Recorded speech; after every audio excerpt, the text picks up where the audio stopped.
Boa noite. Já estão com saudade? Eu estou. Estou sentindo falta de olhar o rostinho de vocês, de saber como vocês estão.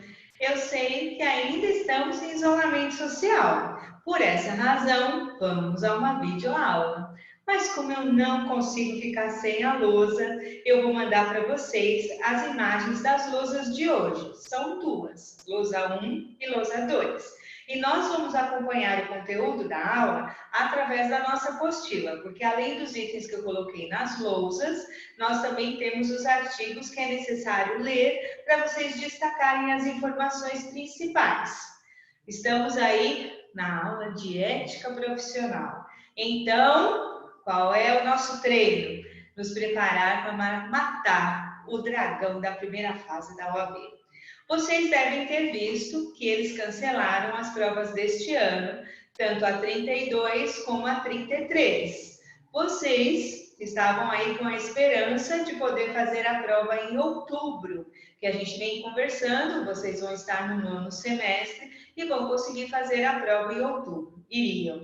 Na verdade, com este cancelamento da prova 32, que era para junho, e da 33, que era para outubro, nós vamos ter que aguardar a publicação de um novo calendário de provas.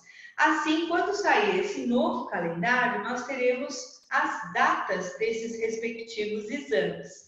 Parece algumas conversas, ainda está bem no mundo da conversa, que ainda esse ano nós teremos no final do ano o exame 32. Se isso for verdade, vocês já vão estar no nono semestre e já vão poder fazer esta prova. Mas creio que nós só teremos essa notícia efetiva depois que passar essa pandemia. Acredito que após maio, junho, a gente tenha notícia sobre essa prova. Mas o que eu quero chamar a atenção, se de fato eles marcarem a prova 32 para 2020, talvez não dê muito tempo para você estudar. Vai ser necessário você realmente intensificar os seus estudos agora, aproveitar que estamos aí em casa, estamos trabalhando home office, você deve estar com um pouco mais de tempo do que quando saía para a rua para trabalhar. Coloque em pauta os assuntos que você pretende estudar mais, as matérias que você pretende estudar mais, para focar nessa prova da OAB. Assim, vocês terão alguns meses pela frente. Vamos supor que a prova aconteça em novembro. Vocês terão abril, maio, junho, julho, agosto, setembro, outubro, de 6 a 7 meses para estarem se preparando para essa prova. E pode acreditar, é pouco tempo. Não é muito tempo.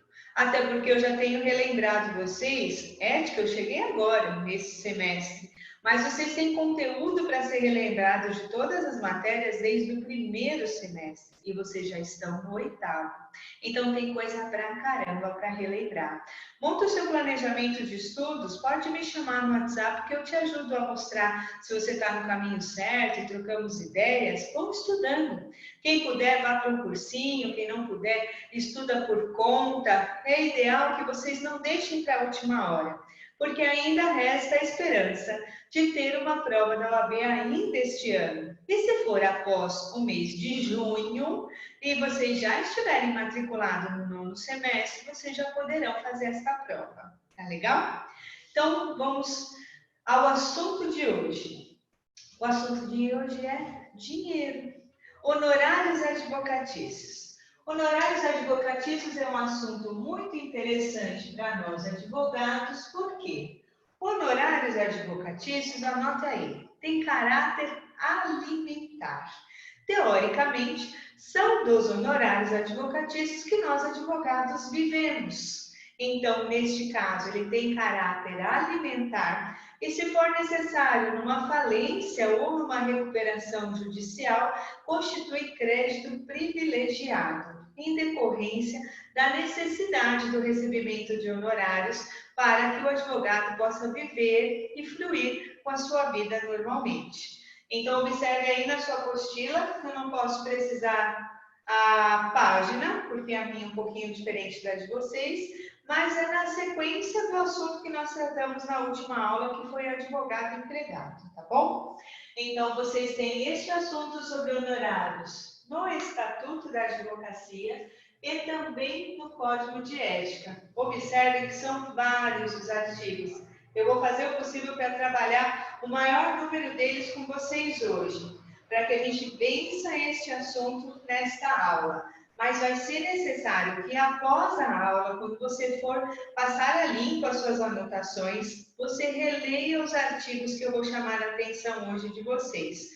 Honorários é um assunto bem queridinho da prova da OAB. Sempre é perguntado. E aí volto sempre aquela tecla, né? Estão fazendo questões? Estão vendo como os assuntos que eu estou trabalhando com vocês são perguntados na prova da OAB? Isso é extremamente importante. Não adianta adquirir conhecimento se não colocar esse conhecimento em prática. Porque quando você adquire o conhecimento e vai se testar nas questões, quando você se testa, você está pondo esse conhecimento em prática. E aí ele vira aprendizagem. Por essa razão, você grava na sua cabeça. Se outras perguntas forem surgindo, mais ou menos iguais, parecidas, semelhantes, ou que sejam do mesmo assunto, vai ser muito difícil você cair na pegadinha. Por isso, tem que se exercitar. Eu não vou cansar de dizer isso. Porque para esta prova da OAB é treino, treino, treino, treino, treino, até cansar e, na verdade, até passar. Então, vamos nessa. Honorários, eu tenho alguns tipos. Os convencionados, que podem ser chamados de contratados, eu já vou explicar. Nós temos os arbitrados, os sucumbenciais e os assistenciais. Vamos trabalhar aí com a nossa apostila? Pega aí o tema, honorários advocatícios. Estou com a minha aqui. Segue aí. Artigo 22, caput do Estatuto. A prestação de serviços profissionais assegura ao inscrito na OAB os direitos aos honorários convencionados, aos fixados por arbitramento judicial e aos de sucumbência. Aí vejam só, o que é honorários? Convencionados ou contratados? São aqueles que você combina com o seu cliente.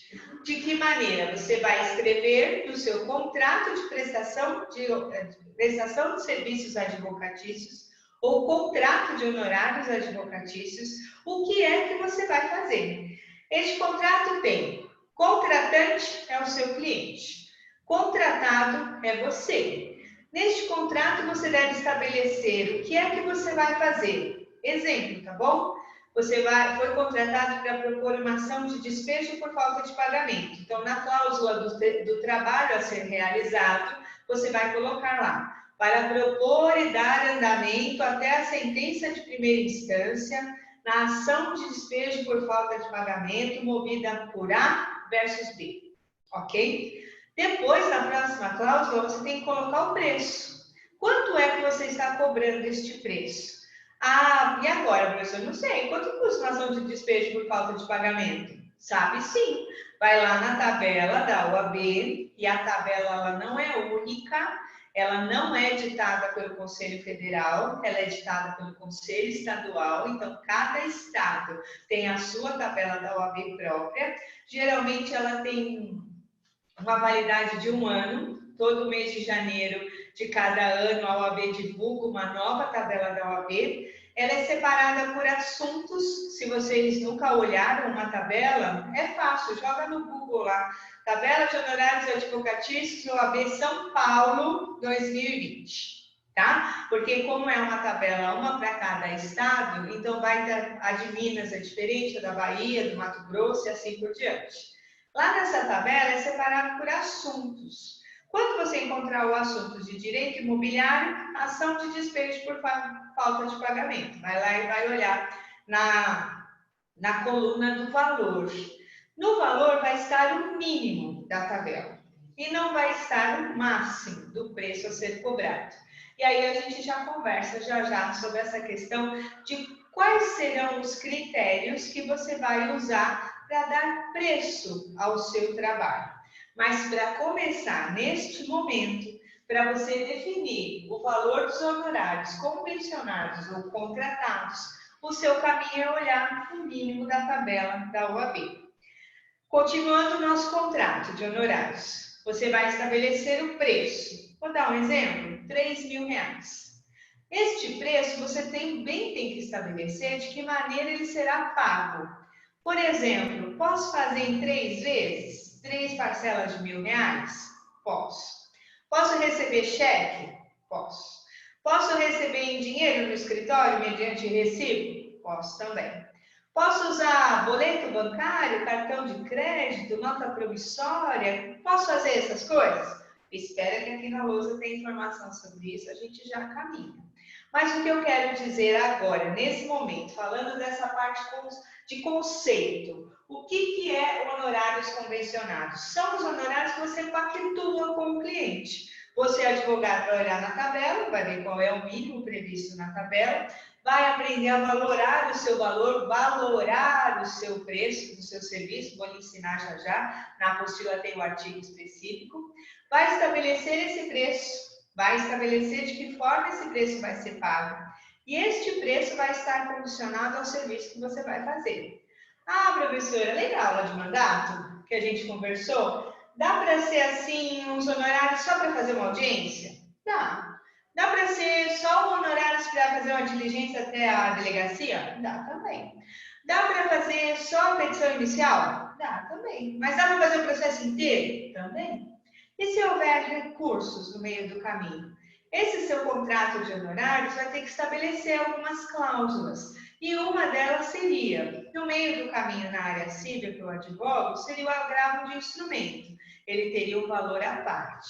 Mas se for de segunda instância, que é depois da sentença, no caso da área civil do advogado, é o recurso de apelação. Este também teria honorários contratados à parte. Então, a ideia é que você não faça nenhuma contratação no fio do bigode, igual era no passado.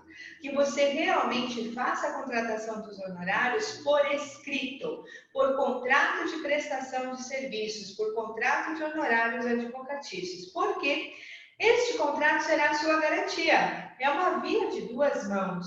Vai ser garantia para o cliente do que é, qual é o serviço que você vai prestar. E vai ser garantia também de você receber o valor que você estará cobrando. Este contrato também deve prever aquelas situações que nós aprendemos na aula de mandato, a renúncia e a revogação. Quem renuncia? Advogado ou cliente? Quem renuncia? Advogado. Quem revoga? O cliente. Estão lembrados disso? Tanto na renúncia como na revogação, o trabalho do profissional, o trabalho do advogado foi interrompido. Ele tem direito a honorários? Sim, mas proporcionais. Quanto é esse proporcional? O seu contrato deve trazer por escrito de que maneira, se houver renúncia ou revogação, como vai ficar a proporcionalidade dos honorários que serão devidos. Tudo bem? Mas, a gente caminha na apostila já já. Mas, se de repente você achou que podia confiar e combinou os honorários no fio do bigode e o cliente não te paga, ou o seu contrato foi pego um modelinho do Google, aquele modelinho bem chinfrinzinho que não tem tudo que precisa ter, e não tem a cláusula que dizia sobre a renúncia ou a revogação, e uma delas aconteceram no meio do caminho. E agora, quanto você tem direito a receber de honorários? Então, vai ser necessário mover uma ação de arbitramento de honorários advocatícios. Nesta ação, você vai informar a sua excelência, o senhor juiz, qual foi o trabalho realizado, qual a dificuldade para realizar aquele trabalho, quanto tempo o processo estava em curso, até que momento você trabalhou na ação. Estou dizendo da renúncia e da revogação, por acaso que não constou. Mas poderia ter sido um contrato inteiro, que você combinou só na palavra. Ah, vou enviar a ação para você. Quanto é, doutor? 3.000? Ah, te paguei 3.000, tá bom? E ninguém escreveu nada. Porque só ter a procuração não significa dever honorários. Já expliquei isso para vocês. A procuração, ao mandato, é o instrumento pelo qual você recebeu poderes para trabalhar em nome daquela pessoa que é o mandante. Certo? Você está recebendo poderes para trabalhar naquela ação, para trabalhar na possibilidade de um acordo, para ir até a sentença. Ali não está escrito preço, e na procuração não se põe preço no trabalho. Por isso que existe o contrato de honorários.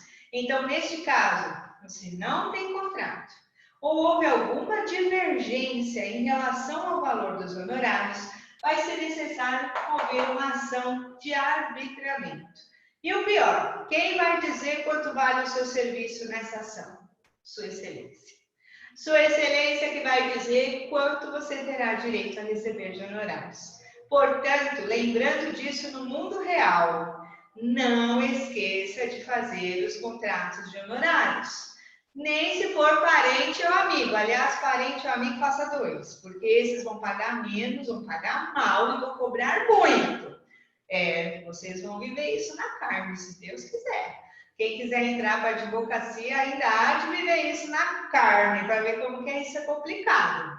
Mas não se deve, de jeito nenhum, deixar de fazer o contrato de honorários. Porque, do contrário, você não vai ter o que executar, e vou ensinar como você vai executar esse contrato de honorários, e você depois vai ter que mover uma ação de arbitramento. Então, até essa ação começar, ter começo, meio e fim, pode ser que ela demore 3, 5 anos e você ficou sem receber os seus honorários. Enquanto se você tivesse um contrato de honorários advocatícios, você poderia executá-lo em uma média de 6 meses a 1 ano, já teria recebido o que é seu de direito, tá legal? Então, os contratados ou convencionados ficam vinculados a um contrato de honorários. Os arbitrados vão ser arbitrados numa ação de arbitramento de honorários, onde você vai ficar vinculado à sentença judicial que os arbitrar, e os honorários sucumbenciais. A parte vencedora, ou seja, o advogado da parte vencedora paga para... peraí que eu estou errando aqui o negócio. Peraí. Vamos aproveitar o espacinho de tempo aqui. A lousa não é muito grande, mas a gente se ajeita. Honorários sucumbenciais. A parte vencedora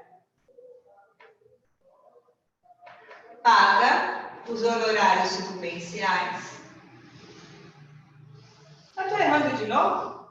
Eu já falei esse conceito 1000 vezes para vocês. A parte vencida do processo. Ai, como é ruim vocês não estarem aqui. Oh, meu Deus, o tico e o teco da professora deu problema. A parte vencida do processo paga honorários sucumbenciais ao advogado da parte vencedora. Agora está certo. Isso quer dizer que os honorários sucumbenciais, eles são um plus.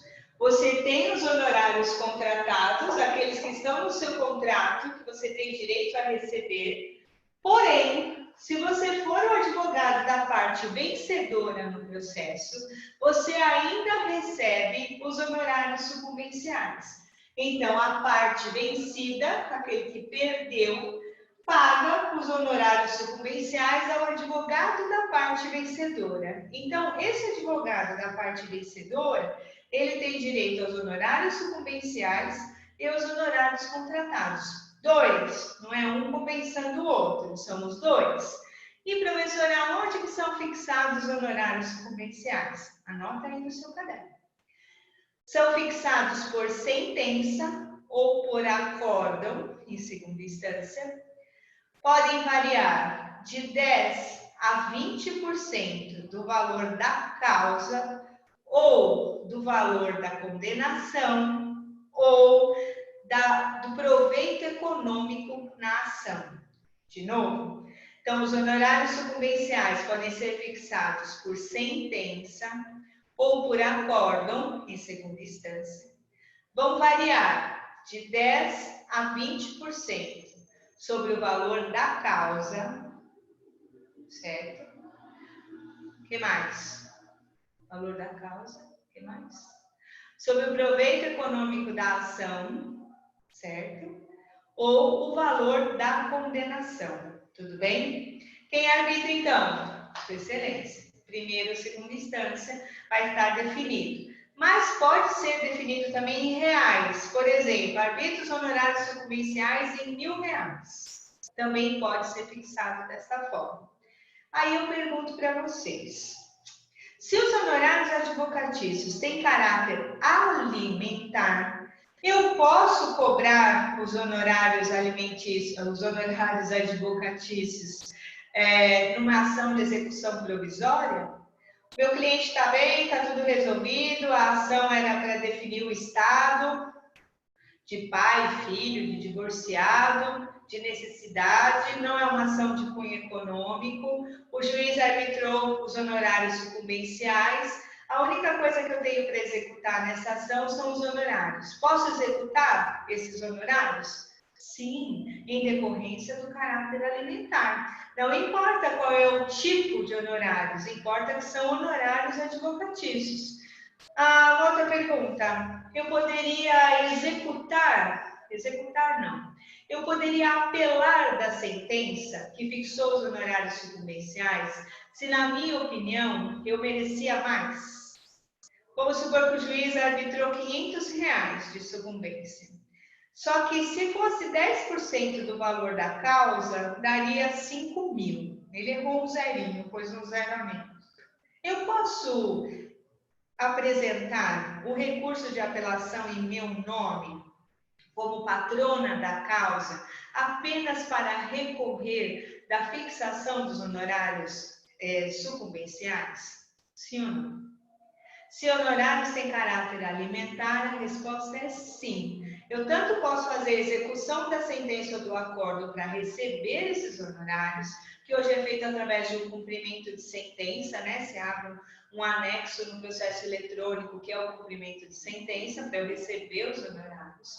Como eu poderia recorrer de uma decisão que os tenha fixado e que, no meu entender, o valor não está correto. Eu pleitearia um valor superior, um valor a mais. Então, preste atenção. Perguntas de honorários advocatícios, a palavrinha aqui deve vir na mente. Caráter alimentar. Se tem caráter alimentar, tem preferência. Então, eu consigo receber esses honorários na frente de qualquer outra coisa, certo?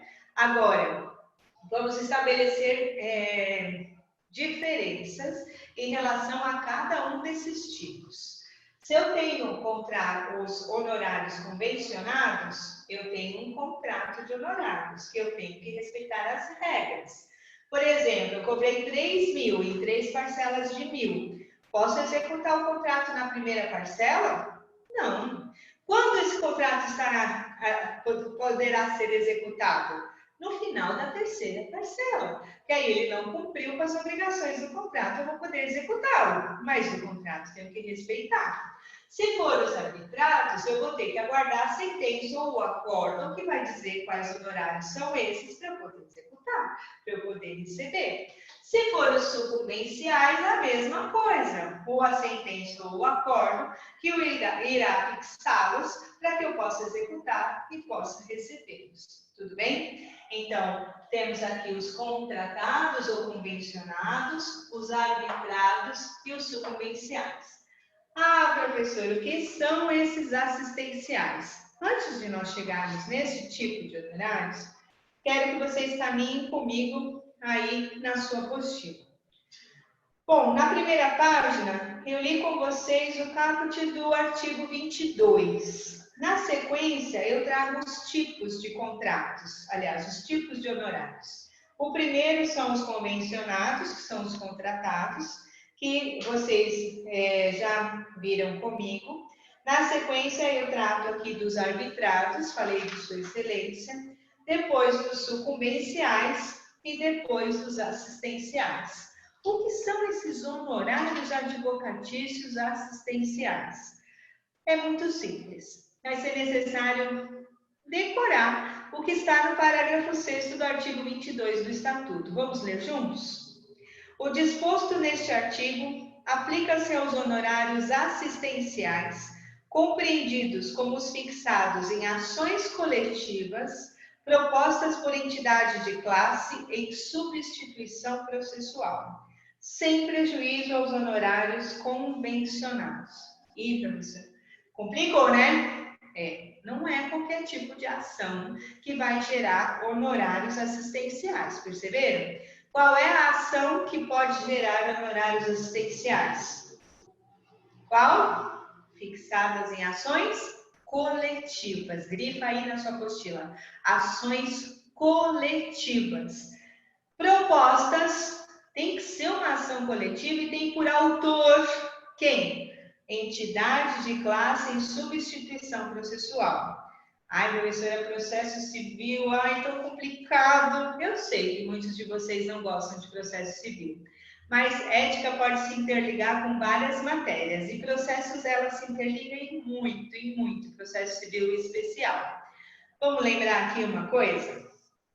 Lembra deste instituto, substituição processual? Alguém em nome próprio defende interesse alheio, ou seja, vou dar um exemplo, sindicato. O sindicato tem direitos? Não. Quem tem direitos são os seus sindicalizados. Mas se a ação for proposta pelo sindicato e ela for ganha, ela for procedente, todos os sindicalizados vão se beneficiar com ela, certo? Sim. Então, aqui é o exemplo clássico de uma ação coletiva, por exemplo, que tem por autor um sindicato. Então, esse tipo de ação vai gerar honorários assistenciais. Vamos ler de novo? Então, o disposto neste artigo aplica-se aos honorários assistenciais compreendidos como os fixados em ação coletiva proposta por entidade de classe em substituição processual, sem prejuízo aos honorários convencionados. Preste atenção. O sindicato contratou o advogado e com ele convencionou os honorários para aquele tipo de ação coletiva. No final dessa ação coletiva, se o sindicato for vencedor, teria que gerar sucumbência, não é isso? Vai gerar honorários assistenciais. Certo? Então, presta atenção, na prova 29, se eu não estiver errada, essa pergunta foi feita ou foi a 28, deu um burburinho danado, porque ela é uma das mudanças de 2018, então ela não é uma mudança muito antiga. Isso é para que vocês ressaltem aí na apostila. Vai gerar honorários assistenciais, ações coletivas que tenham por autor entidade de classe em substituição processual.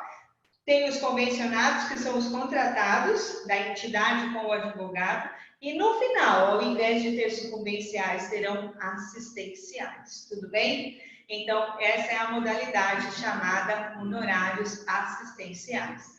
E, professor, então eu tenho que saber 4 desses tipos de honorários? Sim, convencionados ou contratados, os arbitrários, os sucumbenciais e os assistenciais. Eles são perguntados na prova não com conceituação, mas é necessário você saber o que cada um significa, porque a diferença entre os conceitos vai ajudá-los bastante a responder as questões das últimas provas neste aspecto. Seguindo aí na sua apostila, aqui eu vou deixar para vocês lerem sozinhos, tá bom? É o artigo 48 do Regulamento Geral, que ele fala de como deve ser feito o contrato de prestação de serviços advocatícios, ou o contrato de honorários advocatícios. Mas eu quero ler com vocês o artigo 49 do Regulamento Geral, que está logo abaixo. Olha, um dos problemas que vocês vão ter no começo da carreira, e vai demorar até um bocadinho para aprender, é como cobrar o seu serviço. Essa vai ser uma dificuldade danada, serão várias. Vai ser difícil saber qual é o nome da ação, vai ser difícil saber que documento pedir, vai ser difícil saber quanto cobrar.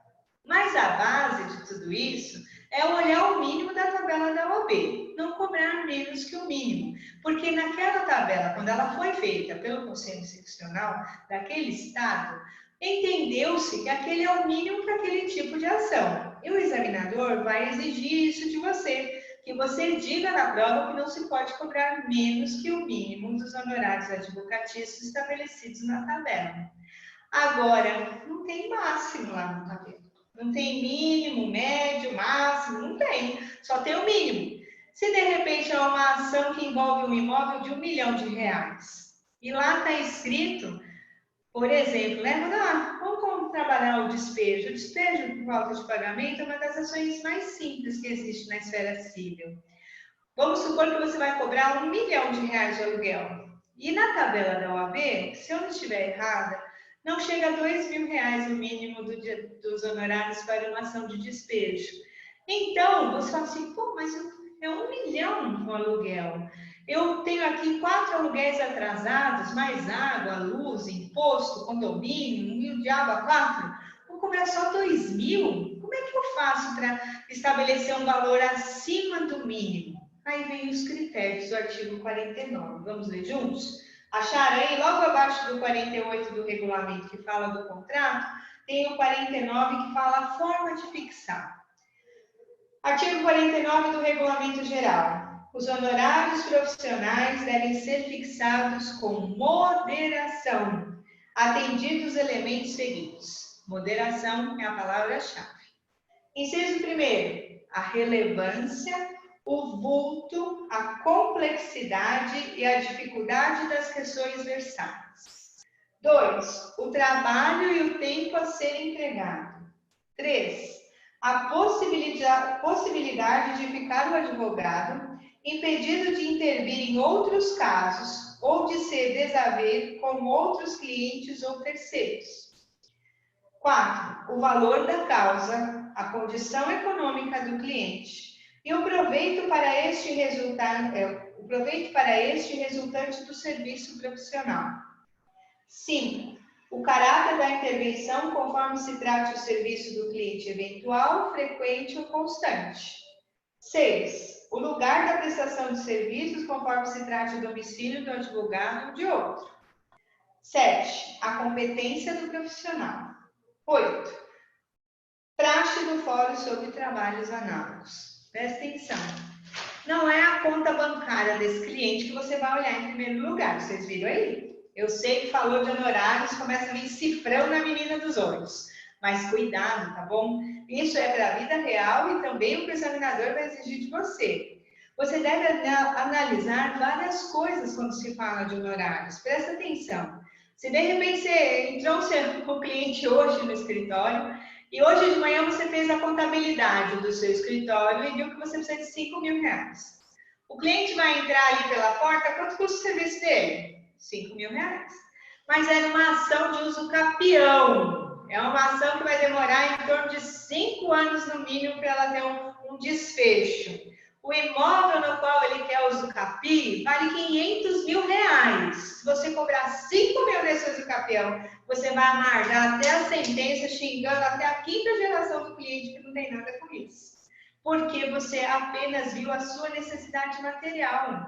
Isso é muito complicado, porque a ação é complexa, é uma ação que tem diversos detalhes, como, por exemplo, a ação do usucapião, é uma ação que vai demorar, que tem intervenção de terceiros, porque é uma ação que vai entrar a União, o Estado, o município, a prefeitura local, ela tem que intervir, ela tem que trazer a planta, ela tem que fiscalizar em loco o imóvel, tem que pedir um monte de certidão, tem edital para fazer. Você vai xingar até a última geração desse cliente. Se você cobrar R$5.000 numa ação do usucapião e um imóvel de R$500.000, então calma, respira. Ai, meu Deus, como é que eu vou fazer essa conta? Dá uma olhadinha no artigo 49, observe a complexidade, observe o quanto essa ação vai tomar do seu tempo em relação ao tempo que você precisa dispor para os seus outros clientes. Vai observar se é uma ação que você já sabe fazer ou você vai ter que estudá-la para fazer.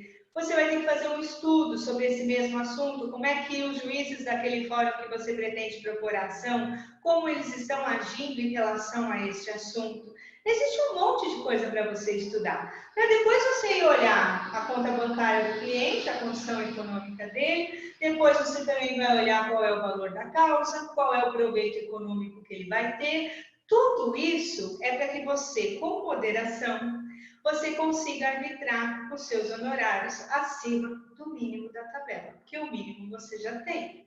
Então, presta atenção que esses critérios, eles servem para a vida toda. Se você, de repente, não analisar esses critérios no começo da carreira, para cobrar os seus honorários, eu tenho certeza que vocês vão lembrar de mim nessa aula, que vocês vão ficar muito bravos com vocês, porque às vezes vão cobrar muito menos do que vale o seu trabalho e vão ficar bravos, porque vão ter que cumprir o que estiver no contrato de honorários, que geralmente vai ser até a sentença de primeira instância, tá bom? Então, prestem bastante atenção nestas dicas para como fixar os seus honorários acima do valor mínimo da tabela da OAB, tá bom?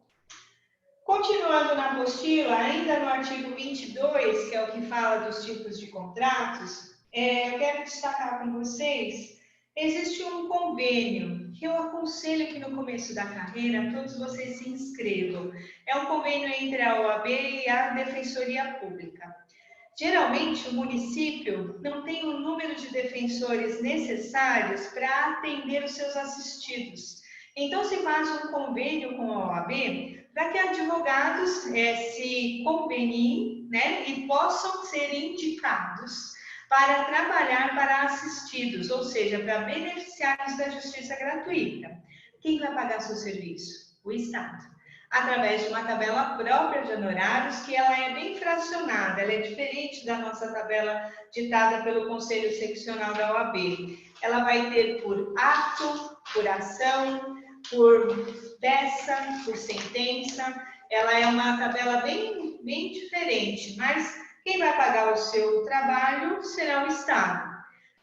Honestamente, financeiramente falando, não vai valer muito a pena. Mas, profissionalmente falando, vale muito a pena. Porque a faculdade toda, nós professores, trabalhamos com vocês com hipóteses, certo? Olha, se acontecer isso, qual é a ação que você vai fazer, certo? Agora, quando você se inscreve neste convênio, você vai ter acesso a clientes reais com problemas reais. Ou seja, vai ter que colocar o seu cérebro para funcionar, vai ter que colocar em prática o que você aprendeu nos seus 5 anos de faculdade. Então, isso é excelente no começo da carreira, porque vão surgir problemas de verdade, de pessoas reais para você resolver. Ah, professora, mas você disse que o dinheiro não vale a pena. Põe uma coisa na sua cabeça. Eu tenho 27 anos de advocacia. Enquanto você correr atrás do dinheiro, você continua pobre. Você trata de fazer o seu trabalho bem feito, que o dinheiro vem junto. Porque quanto melhor você trabalhar, melhor você advogar, melhor profissional você for, esse cliente sai satisfeito e a cada 2, 3 pessoas que tiver problema e perguntar para ele, ele indica você.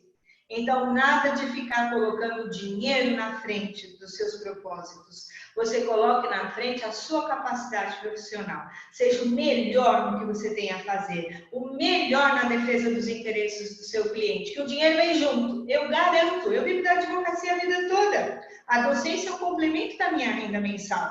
A advocacia sempre foi da onde veio o dinheiro mais pompudo, mais graúdo, e com ele consegui todo o meu patrimônio. Então, vocês me escutem. Escuta quem sabe mais, ok? Segue aqui o caminho. Passa para ainda na nossa apostila. Já falei dos honorários arbitrados, eles estão no artigo 22, parágrafo 2º. Falei aqui para vocês do contrato também. E aí, lá do contrato, tem uma coisa que se chamando a atenção na apostila, o parágrafo 3º do 22. Lembra que eu falei para vocês, vai estabelecer o preço. Qual é o preço? 3 mil. Para pagar como? Em 3 parcelas de 1.000. Mas você esqueceu de colocar quando vence a primeira. Aí você não pôs, passou um lapso. Porque o ideal é 3 mil reais a serem pagos em 3 parcelas de 1.000, vencendo a primeira no dia 15 de abril de 2020, a ser paga através de depósito bancário, tá bom? Mas se você esqueceu de colocar o vencimento, vai prevalecer o parágrafo 3º. Salvo estipulação em contrário, 1/3 dos honorários é devido no início do serviço, outro terço até a decisão de primeira instância e o restante no final. Ou seja, faça esse contrato, tenha um modelo dele no seu computador, no seu escritório virtual, e você sempre respeite isso. Põe o preço, a forma que o preço será pago e o vencimento dessas parcelas de pagamento, ou se for à vista também. Porque se este contrato não prevê isso, vai prevalecer aqui. Um terço no começo, outro terço na sentença e outro terço no acordo. Já pensou? Vai trabalhar a vida inteira xingando esse cliente ou se xingando por não ter percebido isso. Certo? Vamos lá. Mais um pouquinho para frente. Parágrafo 4º do artigo 22, ele diz o seguinte: existem algumas ações que envolvem valor econômico. Vamos supor que uma pessoa está cobrando o valor da outra. Essa ação é chamada, os honorários nessa ação, geralmente é chamado de ad êxito. Se o cliente receber o que ele tem de direito, você também recebe os seus honorários. Via de regra, é pactuado 20% sobre o deferimento da ação, 20% sobre o quanto o cliente vai ganhar, certo? Então, neste caso, você pode, vamos supor que você é a parte autora, tem um crédito de R$10.000 e a parte ré foi condenada e ela depositou os R$10.000 no processo.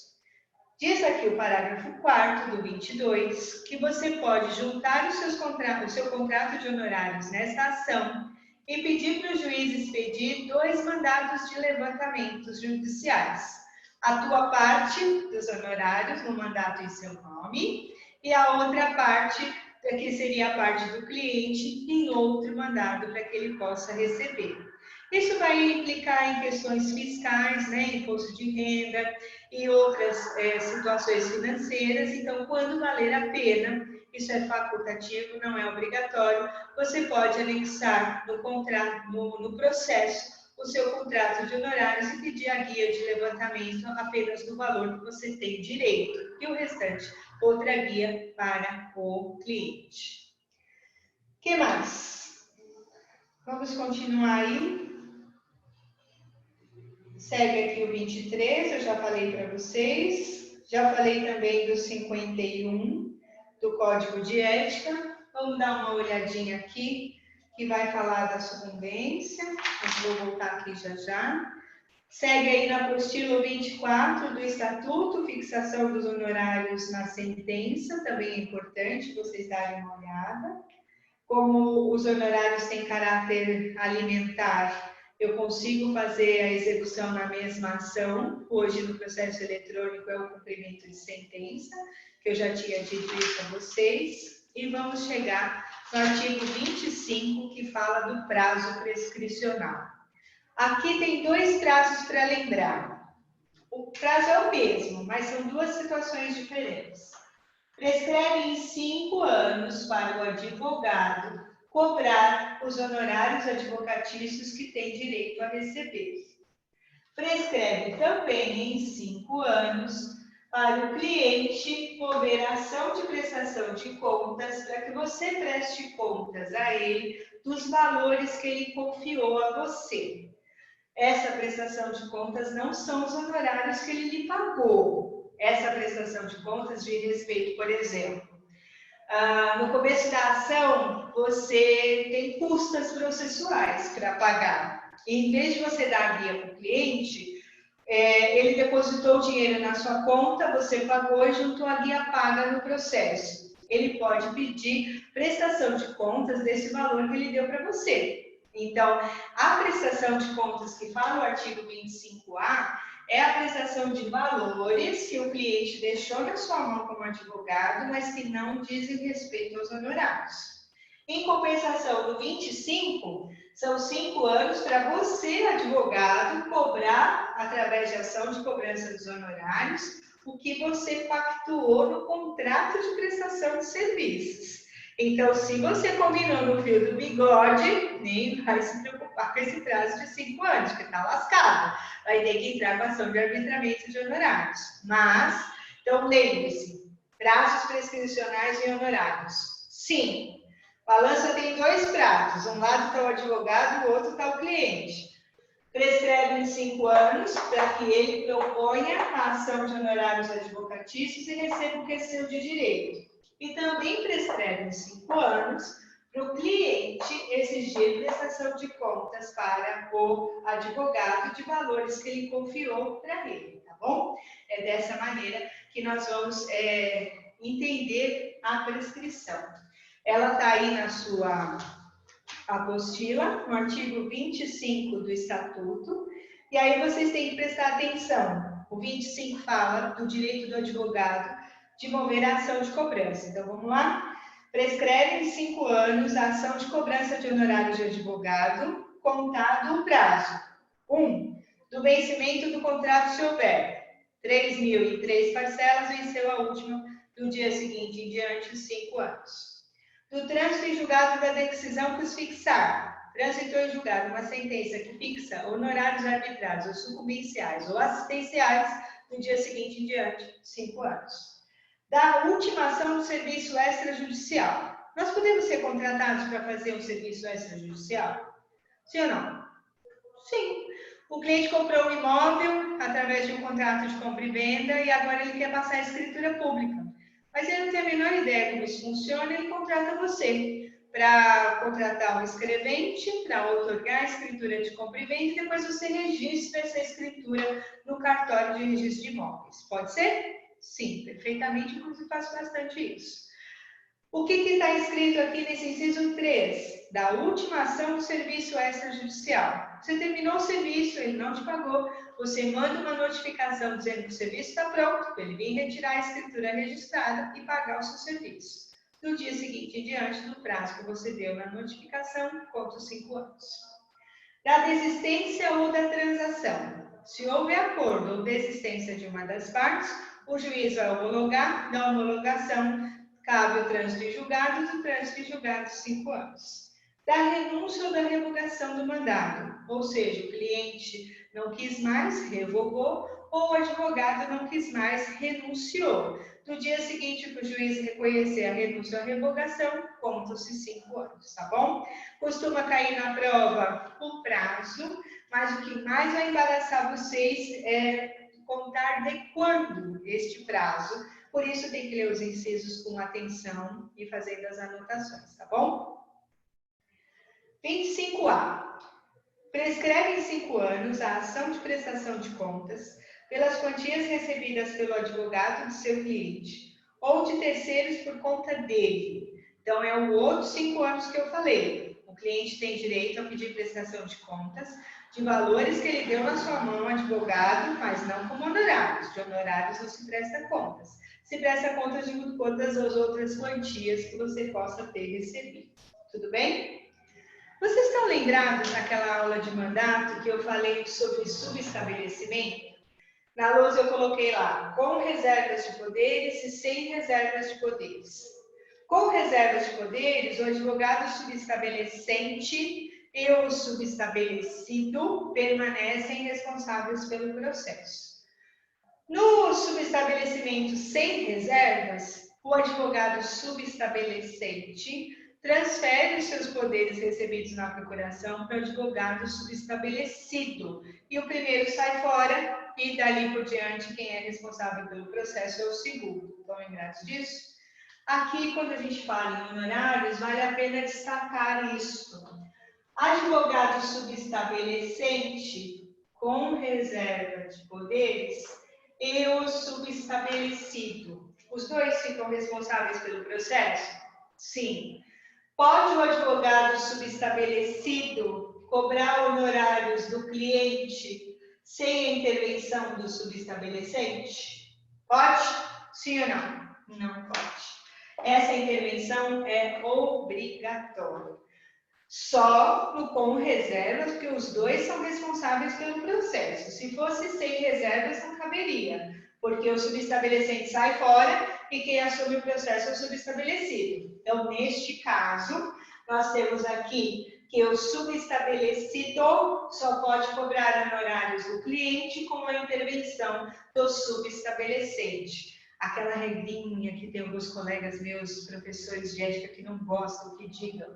Não pode furar o olho do seu colega de profissão. Então, fazer uma coisa dessa, o subestabelecido cobrar, sem o subestabelecido saber, é furar o olho. Então, não pode, de jeito nenhum. Entenderam? Então, o subestabelecido com reservas pode cobrar honorários do cliente, desde que tenha intervenção do subestabelecente. Eu estou num local que as lojas são pequenas, tem mais uma lousa. Eu vou dar uma pausa pequenininha no vídeo e a gente vai na próxima lousa, tá bom? Um minutinho só que vai dar tudo certo. Prontinho, já estamos de volta. Eu sei que eu estou vendo uma luz ali em cima na lousa, não sei se para vocês também aparece. Por isso tem a foto dessa lousa para vocês. Nós vamos começar essa lousa com um assunto chamado honorários advocatícios pela cláusula cota litis. O que é isso, professora? Pega então a sua apostila, na sequência do que a gente está estudando. Olha lá, artigo 50 do Código de Ética. Na hipótese de adoção de cláusula cota litis, os honorários devem ser necessariamente representados por pecúnia. E quando acrescido dos honorários de sucumbência, não podem ser superior à vantagem advinda a favor do cliente. Parágrafo 1º. A participação do advogado em bens particulares do cliente só é admitida em caráter excepcional, quando este, comprovadamente, não tiver condições pecuniárias de satisfazer o débito de honorários e ajustar com o seu patrono, em instrumento contratual, tal forma de pagamento. 2. Quando o objeto do serviço jurídico versar sobre prestações vencidas ou vincendas, os honorários advocatícios poderão incidir sobre o valor de umas e outras, atendidos os requisitos da moderação e da razoabilidade. O que nós vamos nos preocupar aqui é o artigo 50 e o seu parágrafo 1º. Presta atenção. Qual que é a regra dos honorários? Que eles sejam pagos em dinheiro, em pecúnia. Porém, está dizendo aí no parágrafo 1º que, em caráter excepcional, o advogado pode receber os honorários em bens particulares do cliente. Quer ver uma situação? Deixa eu pensar. Um inventário. O camarada morreu, deixou a viúva com 3 filhos pequenos. Não tinha R$1 no banco, mas ele tem 10 imóveis. Casas de aluguel, mais as casas que estão para alugar, mais a casa que a família mora. Essa viúva provavelmente vai precisar vender um dos imóveis para ela se manter com as crianças, porque ela, no caso, era a senhora do lar. Quem mantinha a casa era o marido, e ele morreu. Então, ela vai contratar um advogado para entrar no inventário. Esse inventário vai ter que ser no fórum, porque as crianças são menores. E agora? Ela não tem dinheiro. Não tem R$1 para pagar para o doutor. Não tem dinheiro para pagar honorários, nem certidões, nem o imposto causa-mortes, nada. Mas ela tem imóveis. Ela pode pagar os honorários para o advogado com um dos imóveis? Pode. O que a regra diz? Olha, vai ter que ser feito um contrato estabelecendo que os honorários são recebidos na cláusula cota litis, de acordo com o artigo 50 do Código de Ética. E vamos supor que ela está dando a ele um terreno que valha R$100.000. Ok? O doutor faz o cálculo entre os honorários dele, as certidões necessárias para o inventário, o imposto causa-mortes, vai dar R$60.000. Ele tem que dar o troco para cliente dos 100 que vale o imóvel? Não. Ele fica com o imóvel, mas ele vai ter que pagar do bolso dele todas essas despesas para o inventário começar e terminar. Nesse caso, até para fazer um alvará judicial para vender este imóvel e depois inventariar os outros. Então, por isso, o caráter excepcional. A regra é que os honorários sejam recebidos em dinheiro, em pecúnia, porém em caráter excepcional, caso o cliente comprovadamente não tenha condições financeiras de pagar os honorários, eles podem ser recebidos através de bens particulares, ok? E aí tem mais uma coisinha para pensar, não pode exceder. O advogado nunca pode ganhar mais que o próprio cliente, no máximo meio a meio. Entre os contratados e os sucumbenciais nessa ação, tem que dar no máximo 50-50, certo? O advogado não pode receber mais que o próprio cliente. Então, a cláusula quota litis, que é essa específica do artigo 50, ela é bem clara no seu parágrafo 1º, que a participação dos honorários nos bens particulares do cliente é admitida em caráter excepcional e que deve ser feito isso através de um instrumento contratual que estabeleça o que é que está sendo pago através daquele bem particular e quais são as responsabilidades que o advogado que o está recebendo irá assumir no processo, ok? Por isso, caráter excepcional. Regra, receber em dinheiro. Tudo bem? Vamos falar dessas questões de receber os honorários. Já que honorários têm caráter alimentar, a gente também precisa saber como fazer para cobrar esses honorários, tanto de forma amigável como de forma judicial. Veja só, eu tenho crédito, tenho honorários para receber. O que eu devo fazer? De acordo com o artigo 52 do Código de Ética e da sua apostila, só seguir o assunto, você não pode gerar duplicata para gerar valor de honorários a receber, nem título de crédito, mas vai ter uma contradição que eu já mostro já. Você pode, sim, fazer fatura. Fatura é boleto, se o cliente autorizar. E aí está escrito no seu artigo que a fatura vai ser se assim o cliente pretender. Então, é a mesma coisa que ele autorizar. Se ele quiser pagar através de boleto, que é a fatura, você pode gerar boleto sim, mas não pode esquecer jamais que a base do seu crédito, ela é o seu contrato de honorários advocatícios. Ele não pagou o boleto. Posso levar o boleto a protesto? Não! Olha uma coisa aqui. A advocacia não tem caráter de mercantilização. Mercantilização. Nós não vendemos nada, nós prestamos serviços. Portanto, se ele não pagar o bendito do boleto, eu não levo o boleto a protesto. Eu vou executar o contrato de honorários. Está vendo mais uma das razões para não combinar no fiozinho do bigode? Nada na palavra, tem que escrever. Porque se não escrever e a pessoa não lhe pagar, vai lhe dar um trabalho medonho para você receber. Então, se você fez boleto, ou recebeu cheque, ou nota promissória, é engraçado que eles falam que não pode título de crédito. Mas depois ele diz que se você fizer cheque ou nota promissória, tentar receber amigavelmente e não conseguir, aí você vai executar o seu contrato aqui. Ok? Então, presta atenção nessa leitura e eu volto aqui na lousa. Artigo 52 do Código de Ética.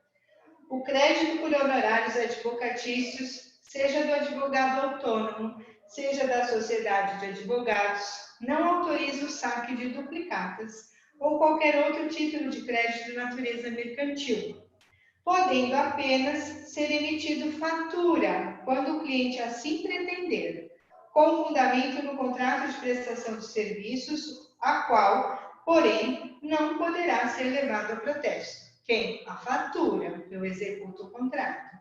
Parágrafo único. Pode, todavia, ser levado a protesto o cheque ou a nota promissória emitida pelo cliente em favor do advogado, depois de frustrada a tentativa de recebimento amigável.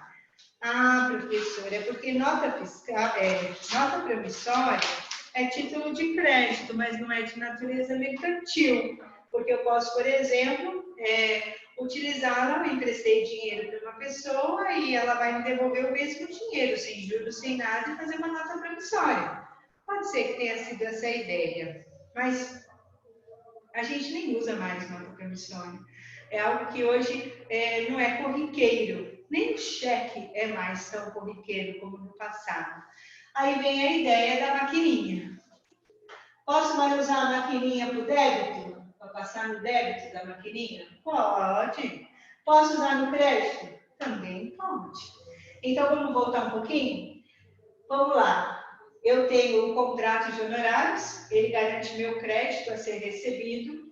Aí eu posso sim, aliás, não posso fazer duplicata ou título de crédito de natureza mercantil, mas eu posso fazer fatura, que é igual ao boleto. Só que se ele não pagar o boleto, eu não posso levar protesto. Eu vou executar o contrato. Porém, se ele deixou um cheque, garantia ou uma nota promissória, depois de tentar resolver amigavelmente, eu posso levar o protesto e posso executar o contrato. Tudo bem? Um acompanhando o outro. Não adianta executar o cheque, eu tenho que levar a origem. Aquele cheque foi dado para pagar a parcela dos honorários advocatícios. Aquela nota promissória foi dada para pagar a parcela dos honorários advocatícios. Tá bom? Mas o que mais acontece nos dias de hoje? A maquininha, que seria a máquina de débito ou de crédito. Você só tem que tomar cuidado. Se esse contrato de honorários, se essa prestação de serviços advocatícios for interrompida, seja ela por uma renúncia por parte do advogado ou uma revogação por parte do cliente, como é que você faz se você recebeu à vista? Ou se você recebeu parcelado e você antecipou com a operadora do cartão de crédito, que pode acontecer. Então, nesses casos, é a sua responsabilidade em devolver o valor que o cliente tem a receber.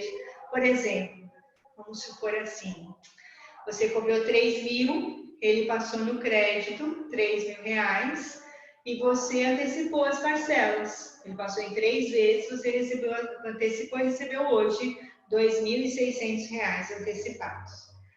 Aí teve uma confusão entre vocês no meio do caminho, o cliente revoga a procuração. E está escrito no seu contrato de honorários, se houver a revogação até a sentença, até a audiência de instrução, ele deve 50% dos honorários. E ele está revogando hoje, ainda não houve a designação da audiência de instrução. Você tem que devolver metade do dinheiro para ele. Essa é sua responsabilidade, a operadora de cartão de crédito não tem nada a ver com isso. Ah, professora, e se eu não antecipei? Eu ainda tenho receber uma parcela e tenho 2 para receber. Então, vai tentar fazer junto à operadora do cartão de crédito o cancelamento daquela venda, daquele produto, daquela prestação de serviços. Se for possível, cancela e assim o cliente não terá o prejuízo, você não terá que tirar dinheiro do seu bolso, mas vai ter que fazer a conta se isso vai bater ou não vai bater. Por isso que é extremamente importante ter o contrato de honorários advocatícios. E neste contrato está bem estabelecido, bem, tudo isso que nós estamos conversando, sobre o serviço a ser realizado, o preço desse serviço, de que forma este serviço será pago. Porque se o cliente pagar numa boa, conforme ele se comprometeu, amém. Mas e se ele não te pagar? Você vai ter que usar alguns mecanismos e observe. Como a advocacia não tem caráter de mercantilização, não adianta ir para cima de qualquer jeito. Você tem que ter como base do seu crédito o contrato de honorários advocatícios. E aí, veja só, né? Se você precisa executar, vamos supor que está no meio do caminho do processo, e você precisa executar os honorários, porque ele já venceu as parcelas do contrato, você combinou em 3 vezes, já estamos com 7 meses que o processo está em andamento, ele pagou só uma e não pagou as outras. E aí você quer receber, é seu direito. Já passaram aí 8 meses que você está trabalhando no processo e ele tem 2 parcelas para te pagar e te paga. Para você cobrar isso judicialmente, o regramento ético aconselha que você renuncie ao mandato, renuncie à procuração, e aí sim você propõe a ação de cobrança de honorários com base no seu contrato. Tudo bem? Porque vai ficar uma situação bem chata, né? Aí a confiança, a veracidade, a lealdade, são elementos que vão ficar, essa confiança recíproca, que tanto conversei com vocês, vai cair por terra. Então, o negócio vai ser você realmente renunciar e aí cobra os honorários. Porque vai ter cliente que você vai dar prazo, vai negociar, vai reparcelar, vai fazer de um tudo e ele não vai pagar. E aí, neste caso, não te resta outra saída, senão a de realmente você ter que executar o contrato de honorários, tudo bem? Então, para você saber se tudo que eu disse nessa aula hoje, eu não menti, eu não te enganei, não te ludibriei, eu te desafio a ir lá no seu aplicativo do OAB de bolso ou nos seus livros de questões da OAB. Até vou mandar de novo para a Jane, acho que eu não mandei para a representante as fotinhos dos livros, mas eu vou mandar. Eu te desafio a ir fazer as questões de honorários e depois me responder se com a aula de hoje vocês conseguiram responder adequadamente, acertaram a alternativa correta. Tudo bem? Obrigada pela atenção de vocês. Até a nossa próxima aula. Beijo grande.